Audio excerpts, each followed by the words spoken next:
Tulivyoshuka tu kwenda pale polisi chuo kikuu cha Dar es Salaam, nilivyoshuka tu nilipokelewa na magongo na kupigwa sana.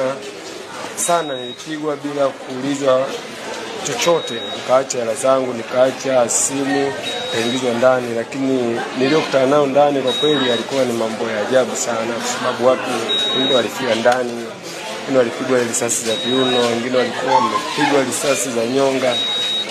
Ni vitu vingi sana, lakini nasema nashukuru sana Watanzania kwa kupiga kelele.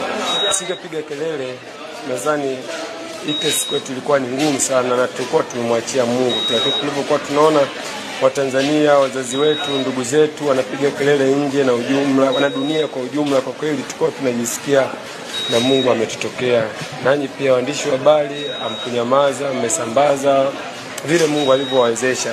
Tunashukuru sana na Mungu awabariki sana kwa kazi yenu njema.